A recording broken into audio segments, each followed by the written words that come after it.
Dans le passé, le peuple de Aad vivait au Yémen. Aad était un homme qui avait deux fils, Shaddad et Shadid. Après le décès de leur père, ils ont pris le pouvoir par la force et ils ont fait preuve d'injustice dans le pays. Ils ont réussi après un temps à stabiliser leur pouvoir, puis Shadid est décédé et il est resté Shaddad. Shaddad a continué les conquêtes, jusqu'à gouverner sur toute la terre. Tous les rois sur terre lui avaient prêté allégeance. Shaddad, c'était un homme qui était mauvais, qui était injuste. Il adorait les idoles, et parmi ses activités, il avait une passion pour la lecture des livres anciens. Et chaque fois que dans ces lectures, il y avait une référence au paradis, les palais en or et en argent, les habitations sous lesquelles coulent des rivières que Dieu a réservées pour les croyants vertueux, Shaddad souhaitait faire sur terre ce qui allait ressembler à ce qui est au paradis, par arrogance, par rabaissement envers Allah. Shaddad a un jour réuni ses émirs, ses rois, et il leur a dit « Je vais me faire construire une ville qui sera comme le paradis ». Il a ordonné à des milliers d'hommes de chercher dans le Yémen la meilleure terre possible, celle qui avait le climat le plus agréable, l'air le plus doux.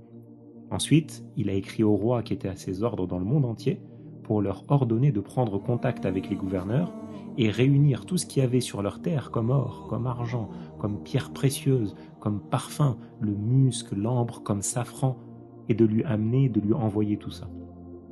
Il a ordonné aux plongeurs d'aller au fond de la mer pour en sortir les perles et les pierres précieuses.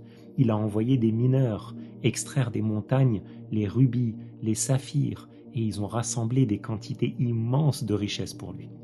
Ces éclaireurs, ils ont finalement trouvé une région qu'ils ont jugée convenable. Alors Shaddad, il leur a ordonné de commencer la construction de son prétendu paradis. Ils y ont construit des murailles avec des pierres en or et en argent, incrustées de pierres précieuses. Il avait fait construire des pièces au-dessus d'immenses piliers en marbre pour imiter ce qu'il avait lu des descriptions du paradis.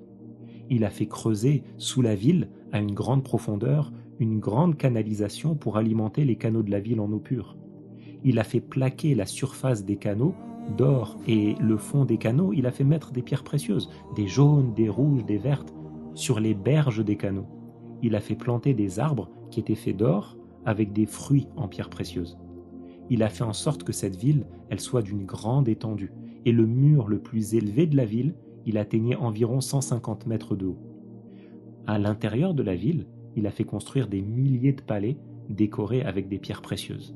Et au cœur de la ville, au-dessus de tous ces palais, il a fait construire sa résidence au bord du fleuve. Il a ordonné que la ville, elle s'ouvre sur la vallée avec 2 portes en or, et il a fait déposer des boules de musc et de safran dans les rues de la ville. La construction de cette ville a duré 500 années. Quand le moment est venu, Allah a envoyé